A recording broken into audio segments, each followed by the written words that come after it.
Assalamualaikum kelas, we meet again di English at Work. Belajar kapan aja, di mana aja. Oke, sekarang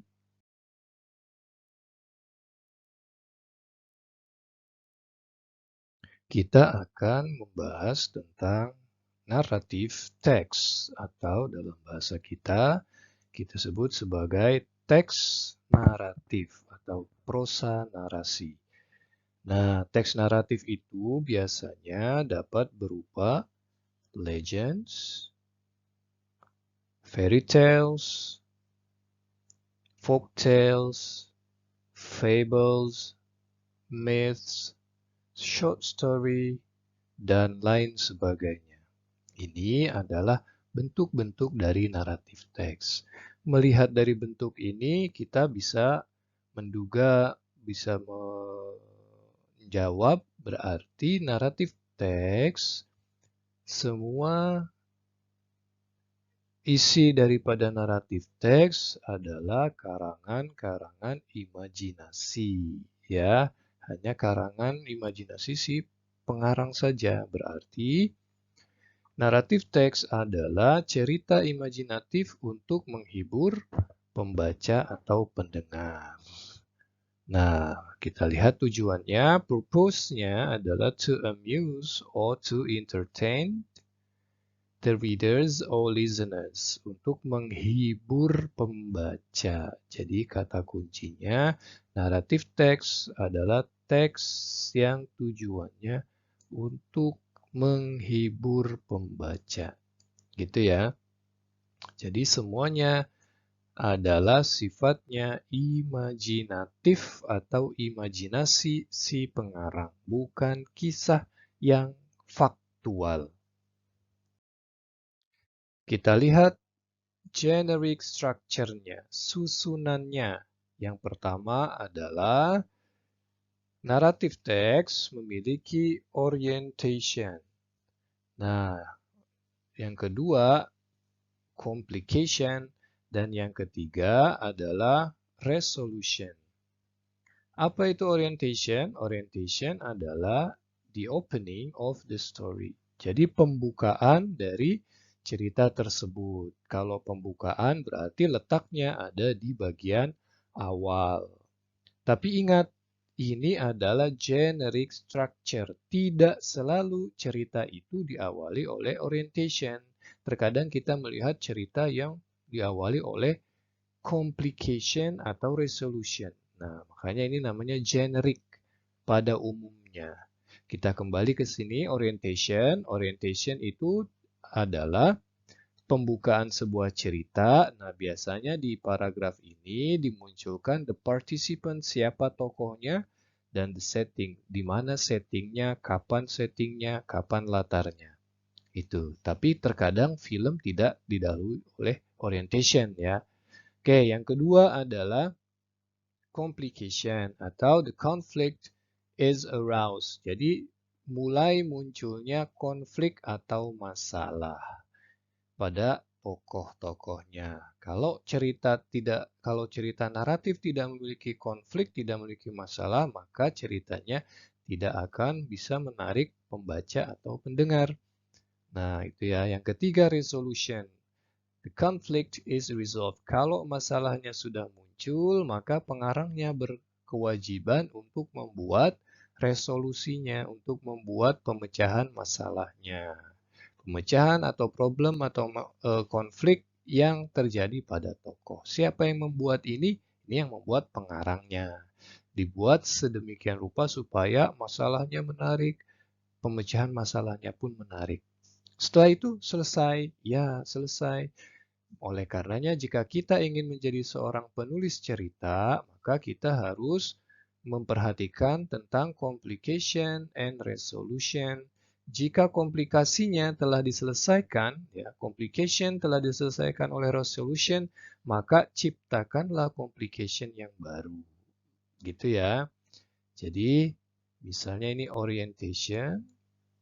Setelah orientation, kita ciptakan konflik, ya, konflik. Setelah konflik, kita selesaikan dengan resolution. Nah, setelah konflik dan resolusi, ceritanya selesai. Berarti filmnya sudah selesai dong. Supaya filmnya tidak selesai, ceritanya tidak selesai, kita ciptakan lagi konflik yang baru. Nah, setelah konflik yang baru, ya selesaikan juga, berikan resolusi kembali. Demikian seterusnya, komplikasi, resolusi. Makanya banyak sinetron yang tidak selesai-selesai sampai sekarang. Sudah bertahun-tahun masih tetap berlangsung karena si pembuat ceritanya pandai membuat komplikasi dan resolusi. Nah, itu sebuah cerita harus seperti itu. Ada juga novel yang bersambung. Nah, itu ceritanya seperti itu. Gitu ya. Nah, biasanya juga pengarang boleh menambahkan bukan resolution ya ini ya. Reorientation. Nah, ini salah ya. Bukan resolution tapi reorientation. Gitu ya. Reorientation itu apa? Reorientation adalah statement atau kalimat yang mengindikasikan bahwa ceritanya sudah selesai. Itu namanya reorientation. Ya, misalnya akhirnya Cinderella dan pangeran hidup bahagia selama-lamanya. Nah, itulah yang disebut reorientation. Gitu ya. Nah, kemudian ciri-ciri kebahasaan pada teks naratif biasanya dia berisi simple past tense, contohnya sit, saw, killed, run, lived, dan lain-lain. Kemudian selain simple past tense, naratif teks juga berisi adverbs atau keterangan. Biasanya keterangan tempat, waktu gitu ya. Contohnya once upon a time, one day, long time ago, dan seterusnya. Lalu juga ada action verbs atau kata kerja aksi. Kata kerja aksi itu sama dengan ini ya, kata kerja yang memang nampak aktivitasnya. Ini duduk, melihat, membunuh, dan seterusnya. Ini namanya action verbs. Ada juga menggunakan misalnya direct speech ya, direct speech atau kalimat langsung. Nah, ini salah satu ciri-ciri kebahasaan dari teks naratif. Kita perhatikan sekarang contoh bentuk naratif teks. Misalnya cerita tentang Cinderella. Mau itu ceritanya dituliskan atau dibuat dalam bentuk film atau cerita dongeng di radio, itu sama saja disebut sebagai naratif teks. Kenapa? Karena Cinderella adalah dongeng atau dalam bahasa tadi disebut dengan fairy tales gitu ya.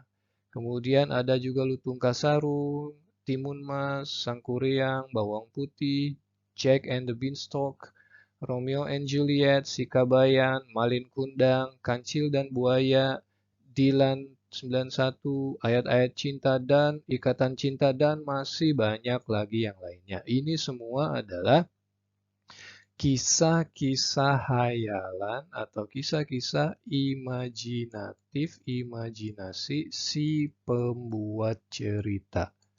Ya, jadi bukan kisah yang sebetulnya terjadi.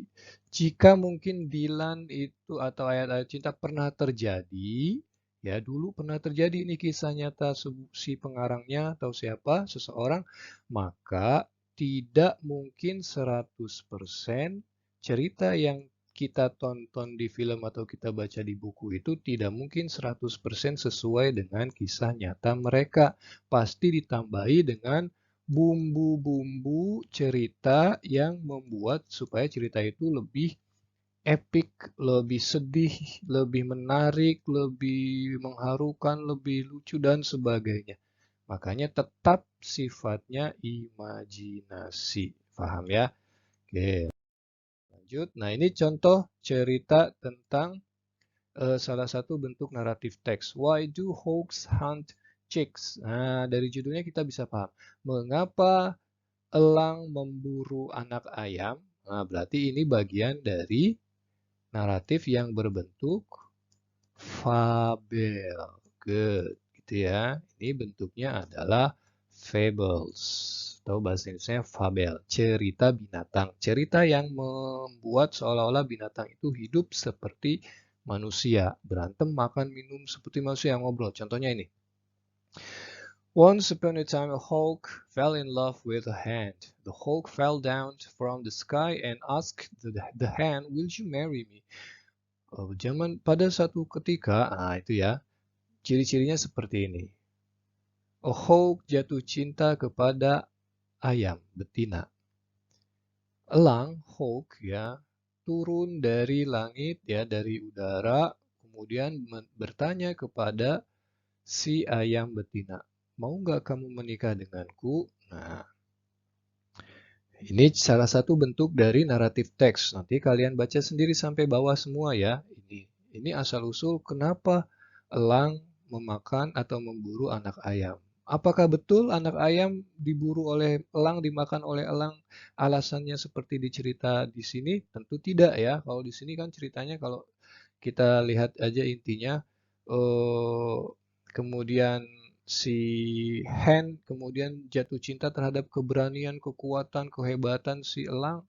Tapi si hen itu tadi ya, si induk ayam berkata, atau ayam betina itu ngomong, "I cannot fly as high as you can."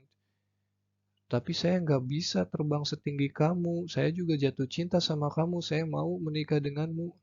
If you give me time, I may learn to fly as high as you. Ya kalau kamu mau sih saya belajar terbang dulu ya dan seterusnya gitu ya. Nah, nanti kalian baca sendiri ceritanya karena kalau kita bacakan di sini waktunya akan banyak terbuang. Oke, kita langsung menganalisa teksnya. Kita lihat. Bagian pertama adalah orientasi. Pembukaan atau pengenalan tokoh dan setting. Mana orientasinya? Inilah yang disebut sebagai orientasi. Pengenalan tokoh. Di mana tokohnya? Nih tokohnya nih Hawk, Hen. Settingnya kapan? Ya ini once upon a time pada zaman dahulu. Itu ya. Tuh. Kemudian yang kedua adalah complication. Kalau sudah complication harus diikuti oleh resolution. Mana komplikasinya? Komplikasinya atau masalahnya adalah misalnya ini. Ini I cannot fly as high as you can. Aku nggak bisa terbang setinggi kamu. Ini masalah yang terjadi pada tokoh. Kemudian si pengarang membuat resolusinya. Gitu supaya si ceritanya lebih bagus. Resolusi dari masalah itu tadi. Mana resolusinya? Kemudian resolusinya adalah ini. Bolehkah aku terbang? Belajar terbang, terus kemudian si Hawk menyetujui. Oke deh kalau kamu mau belajar terbang. Nah, kalau sudah komplikasi resolusi terjadi, maka cerita sudah selesai. Supaya cerita tidak selesai, si pengarang membuat komplikasi yang baru, masalah yang baru. Mana masalah yang baru? Ini misalnya. It so happened that he had already promised to marry a rooster. Nah, ini masalah baru. Ternyata si hen itu telah tunangan dengan si rooster atau telah pacaran sama si rooster, si ayam jago. Ini masalah. Masalah when the rooster saw the ring, he became very angry. Masalah besar. Kemudian resolusinya mana? Resolusinya adalah ini. Throw that ring away at once. Oh, ini masih marah ya. Nah, ini. The hen was so frightened at the rooster anger that she threw away the ring immediately. Akhirnya, si rooster itu berkata, "Buang cincinnya. Kamu kan sudah tunangan dengan aku." Lalu karena ketakutan, si ayam betina itu membuang cincin yang diberikan oleh si elang tadi. Nah, ini resolusinya. Gitu ya. Terus jadi ada komplikasi, resolusi, dan seterusnya seperti ini. Ceritanya sampai akhirnya si pengarang sudah kehabisan cerita, ceritanya selesai. Seperti itu ya. Nah, lalu kemudian kita lihat sekarang ciri-ciri kebahasaannya. Nah, kita lihat ciri-ciri kebahasaannya. Yang pertama adalah simple past tense. Mana simple past tense-nya? Kita lihat. Ya, mana simple past tense-nya? Banyak ya. Ini kalimat yang menggunakan simple past tense. Misalnya ini. A hawk. Misalnya kita lihat. A hawk fell in love with a hen. Ini adalah kalimat simple past tense. Ya, ini cirinya ini. Verbnya verb past atau bahasa kita verb 2.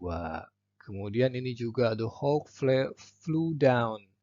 Nah, ini juga verb 2. Ini masih banyak ya, masih banyak yang lain.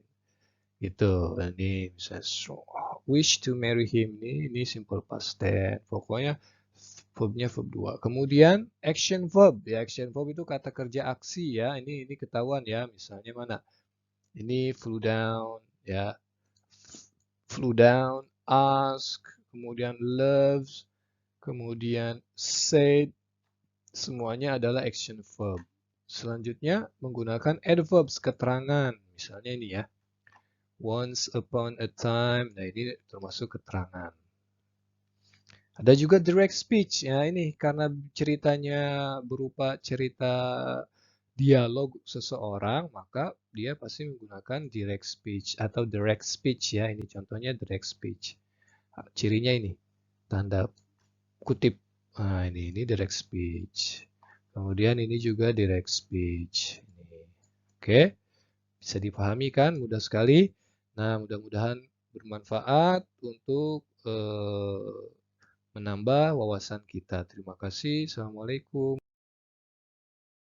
warahmatullahi wabarakatuh.